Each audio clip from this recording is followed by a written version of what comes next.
जय हिंद साथियों, नमस्कार। एक बार आप सभी साथियों का फिर से स्वागत है आपके अपने यूट्यूब चैनल एग्जाम गुरु सेंटर में। साथियों, आज है 17 दिसंबर। 16 और 17 दिसंबर के जितने भी महत्वपूर्ण करंट अफेयर्स के क्वेश्चन बनेंगे उन्हें हम आप सभी साथियों तक शेयर कर रहे हैं। आप सभी साथी सेशन को पूरा देखिएगा। अगर पसंद आए तो एक लाइक अवश्य करिएगा। ठीक है साथियों, सेशन स्टार्ट करते हैं। देखते हैं पहला प्रश्न है, हाल ही में विजय दिवस कब मनाया गया? 5 दिसंबर, 10 दिसंबर, 16 दिसंबर या इनमें से कोई नहीं? साथियों, सही उत्तर होगा 16 दिसंबर। हाल ही में विजय दिवस 16 दिसंबर को मनाया गया। साथियों, हर साल 16 दिसंबर को भारत में विजय दिवस मनाया जाता है क्योंकि इसी दिन वर्ष 1971 में भारत ने पाकिस्तान के खिलाफ युद्ध में ऐतिहासिक जीत हासिल की थी। साथियों, अब बात आई है महत्वपूर्ण दिवस वाली, तो आइए देख लेते हैं इस मंथ में अभी तक जितने भी महत्वपूर्ण दिवस मनाए गए हैं। साथियों, 1 दिसंबर को विश्व एड्स दिवस मनाया गया, 2 दिसंबर को राष्ट्रीय प्रदूषण नियंत्रण दिवस मनाया गया और 3 दिसंबर को अंतर्राष्ट्रीय विकलांग दिवस मनाया गया। 4 दिसंबर को भारतीय नौसेना दिवस मनाया गया। 5 दिसंबर को विश्व मृदा दिवस मनाया गया। साथियों, 2024 विश्व मृदा दिवस की थीम है मिट्टी की देखभाल, मापें, निगरानी करें और प्रबंध करें। साथियों, 6 दिसंबर को सशस्त्र सेना झंडा दिवस मनाया गया। 9 दिसंबर को अंतर्राष्ट्रीय नरसंहार पीड़ित स्मरण और रोकथाम दिवस मनाया गया। 10 दिसंबर को अंतर्राष्ट्रीय मानवाधिकार दिवस मनाया गया। 11 दिसंबर को अंतर्राष्ट्रीय पर्वत दिवस मनाया गया और 12 दिसंबर को अंतर्राष्ट्रीय तटस्थता दिवस मनाया गया। साथियों, अगर आप सभी साथी हमारे करंट अफेयर सेशन से जुड़े रहेंगे तो दिवस वाले प्रश्न अलग से पढ़ने की आवश्यकता नहीं पड़ेगी। प्रतिदिन हम रिवीजन कराते रहेंगे, ये अपने आप याद हो जाएगा। और साथियों, एग्जाम में दिवस वाले प्रश्न किसी न किसी रूप में 1 नंबर के अवश्य पूछ लिए जाते हैं। ठीक है साथियों, आगे बढ़ते हैं, अगला प्रश्न देखते हैं। अगला प्रश्न है, हाल ही में ग्रीन स्टील को परिभाषित करने वाला पहला देश कौन बना? चीन, रूस, भारत या श्रीलंका? साथियों, सही उत्तर होगा ऑप्शन नंबर सी, भारत। साथियों, भारत ग्रीन स्टील को परिभाषित करने वाला पहला देश बना है जिसने स्टील के प्रति 2.2 टन CO2 उत्सर्जन को सीमित किया है। साथियों, जिसमें उत्सर्जन प्रदर्शन को वर्गीकृत करने के लिए 1 स्टार रेटिंग प्रणाली है। साथियों, 15,000 करोड़ का ग्रीन स्टील मिशन स्थायी उत्पादन को बढ़ावा देता है जिसमें सार्वजनिक खरीद का 37% हिस्सा शीर्ष रेटेड स्टील को आवंटित किया जाता है। साथियों, उद्योग ने ग्रीन प्रौद्योगिकियों में 2,60,000 करोड़ के बदलाव की योजना बनाई है। महत्वपूर्ण है साथियों, याद रखिएगा।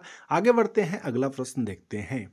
हाल ही में इटली ने किस देश के राष्ट्रपति को देश की नागरिकता प्रदान की है? अर्जेंटीना, भारत, जापान या इंडोनेशिया? साथियों, सही उत्तर होगा अर्जेंटीना। हाल ही में इतालवी सरकार ने जेवियर माइली को उनकी इतालवी विरासत के आधार पर नागरिकता प्रदान की है। साथियों, विविधता रिकार्डो मैगी जैसे आलोचकों ने इटली में जन्मे बच्चों को नागरिकता देने से इनकार करते हुए इतालवी लोगों के वंशजों को नागरिकता देने की असमानता को उजागर किया है। प्रधानमंत्री जॉर्जिया मेलोनी, जो साथियों इटली के प्रधानमंत्री हैं, उन्होंने माइली से द्विपक्षीय सहयोग पर चर्चा की जिसमें आर्थिक, न्यायिक और सुरक्षा सहयोग पर ध्यान केंद्रित करने वाली 2025 से 2030 कार्य योजना भी शामिल है। साथियों, बात आई है इटली की, तो इटली के बारे में जान लेते हैं। इटली जिसकी कैपिटल है रोम, राष्ट्रपति हैं इटली के जो राष्ट्रपति हैं वह हैं सर्जियो मैट्रेला, प्रधानमंत्री हैं जॉर्जिया मेलोनी और मुद्रा है यूरो। और अर्जेंटीना की बात करें तो कैपिटल है ब्यूनस आयर्स, मुद्रा है अर्जेंटीना पेसो, राष्ट्रपति हैं जेवियर मिलेई। महत्वपूर्ण है साथियों, एग्जाम में अवश्य पूछा जाता है कैपिटल और राजधानी। रेलवे के एग्जाम में तो प्रायः है प्रश्न अवश्य पूछा जाता है, इसलिए अवश्य याद रखिएगा। आगे बढ़ते हैं, अगला प्रश्न देखते हैं। हाल ही में मिखाइल केवेलसवली किस देश के राष्ट्रपति चुने गए? स्वीडन, जॉर्जिया, मोरक्को या नामीबिया? साथियों सही उत्तर होगा जॉर्जिया। हाल ही में पूर्व फुटबॉलर और सत्तारूढ़ जॉर्जियाई ड्रीम पार्टी के सांसद मिखाइल केवेलसवली को जॉर्जिया का नया राष्ट्रपति चुना गया है।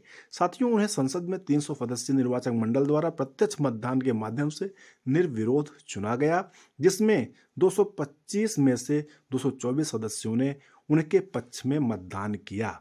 साथियों यह चुनाव संवैधानिक परिवर्तनों को तहत हुआ है, जिसने राष्ट्रपति के प्रत्यक्ष चुनाव को समाप्त कर दिया। साथियों अब बात आई है जॉर्जिया की। तो जॉर्जिया की कैपिटल है तिब्लिसी, आधिकारिक भाषा है जॉर्जियाई, यूरोप और एशिया महाद्वीप के अंतर्गत आता है साथियों यह देश, और मुद्रा है लारी। महत्वपूर्ण है, याद रखिएगा। आगे बढ़ते हैं, अगला प्रश्न देखते हैं। हाल ही में सरकार ने अंतर्देशीय जलमार्ग कार्गो को बढ़ावा देने के लिए कौन सी योजना शुरू की? जलमार्ग कार्गो योजना, जलवाहक योजना, अंतर्राष्ट्रीय जलमार्ग योजना या इनमें से कोई नहीं? सही उत्तर होगा जलवाहक योजना। हाल ही में सरकार ने गंगा, ब्रह्मपुत्र और बराक नदियों पर लंबी दूरी के माल परिवहन को प्रोत्साहित करने के लिए जलवाहक योजना शुरू की है। यह योजना अंतर्देशीय जलमार्गों के माध्यम से 300 किलोमीटर से अधिक दूरी तक माल परिवहन करने वाले कार्गो मालिकों को लक्षित करती है। साथियों मंत्री सोनोवाल ने कोलकाता के जीआर जेटी से 3 मालवाहक जहाजों और 2 बजरों को हरी झंडी दिखाकर रवाना किया, जिससे राष्ट्रीय जलमार्ग 1 और 2 पर नियमित मालवाहक सेवाओं की शुरुआत हुई है। महत्वपूर्ण है साथियों, याद रखिएगा। आगे बढ़ते हैं, अगला प्रश्न देखते हैं। हाल ही में भारत ने किस देश को 60 टन चिकित्सा सहायता भेजी? इराक, जेरूसलम, जमैका या फिलिस्तीन? साथियों सही उत्तर होगा ऑप्शन नंबर सी, जमैका।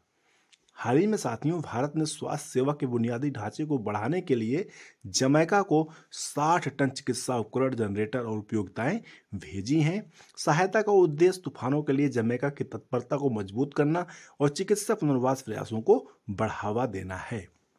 साथियों यह इशारा मजबूत ऐतिहासिक संबंधों और हाल के द्विपक्षीय सहयोग को दर्शाता है, जिसमें अक्टूबर 2024 में जमैका के पीएम होलनेस की भारत की आधिकारिक यात्रा भी शामिल है। महत्वपूर्ण है साथियों, याद रखिएगा। बात आई है जमैका की। जमैका की कैपिटल है साथियों किंगस्टन, मुद्रा है जमैकन डॉलर, गवर्नर जनरल है पैट्रिक एलन, राजा है किंग चार्ल्स III। महत्वपूर्ण है, एग्जाम में पूछा जा सकता है, याद रखिएगा। आगे बढ़ते हैं, अगला प्रश्न देखते हैं। हाल ही में उस्ताद जाकिर हुसैन का निधन हुआ, संबंधित थे संगीतकार, राजनेता, तबला वादक या अभिनेता? साथियों सही उत्तर होगा तबला वादक। हाल ही में विश्वविख्यात तबला वादक और पद्म विभूषण उस्ताद जाकिर हुसैन का निधन हुआ है। साथियों वह 73 वर्ष के थे। उनका संगीत और विरासत आने वाली पीढ़ियों को प्रेरित करता रहेगा। परिवार के मुताबिक हुसैन इडियोपैथिक पल्मोनरी फाइब्रोसिस से पीड़ित थे। उन्होंने कहा कि वे पिछले 2 हफ्ते से सैन फ्रांसिस्को के अस्पताल में भर्ती थे। महत्वपूर्ण है। आगे बढ़ते हैं, अगला प्रश्न देखते हैं। हाल ही में ओडिशा मास्टर्स में अपना सुपर 100 खिताब किसने जीता? ऋत्विक संजीवी, थारून, तन्वी लाड या इनमें से कोई नहीं? साथियों सही उत्तर होगा ऑप्शन नंबर फर्स्ट, ऋत्विक संजीवी। साथियों हाल ही में ऋत्विक संजीवी ने ओडिशा मास्टर्स में अपना पहला WWF सुपर 100 खिताब जीता है। उन्होंने पुरुष एकल फाइनल में थारून मन्नेपल्ली को 21-18, 21-16 से हराया।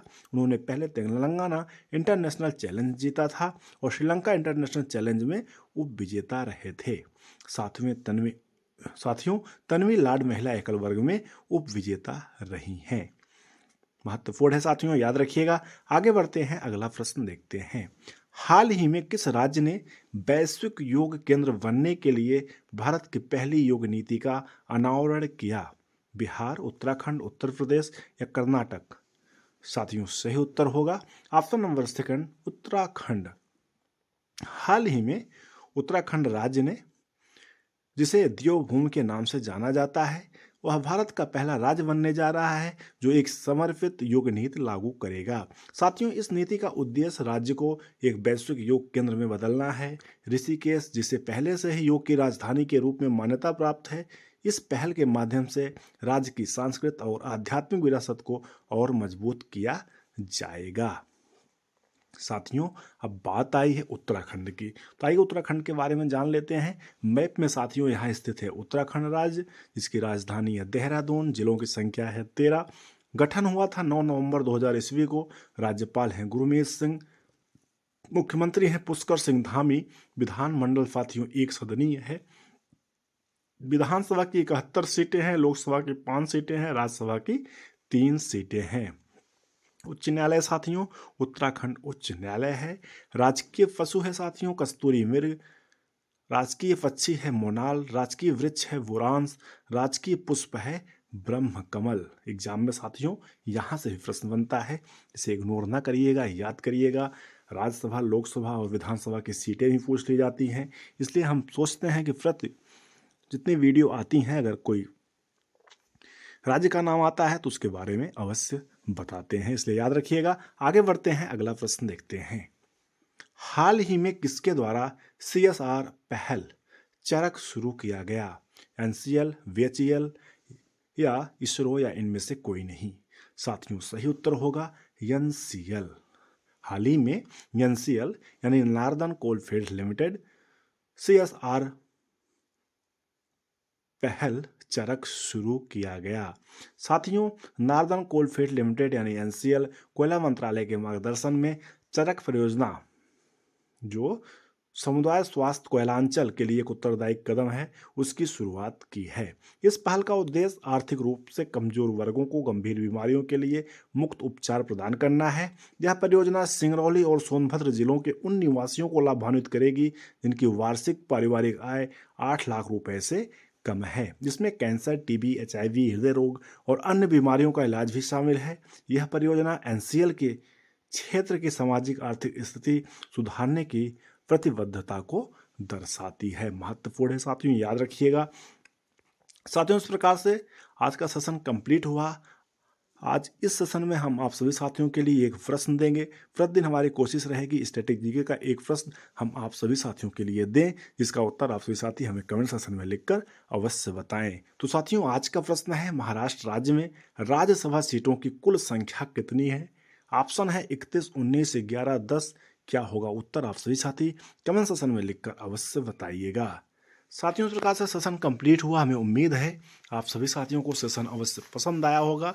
अगर पसंद आया होगा तो लाइक करिएगा, चैनल पर पहली बार आए तो सब्सक्राइब करिएगा, साथ में बेल आइकन प्रेस करिएगा, जिससे कोई न्यू वीडियो बनती है तो आप सभी साथियों तक नोटिफिकेशन के माध्यम से सबसे पहले प्राप्त होता रहे। ठीक है साथियों, thanks for watching. Exam Guru funder परिवार से जुड़ने के लिए बहुत बहुत धन्यवाद। मिलते हैं नेक्स्ट पार्ट में, तब तक के लिए जय हिंद, बेस्ट ऑफ लक।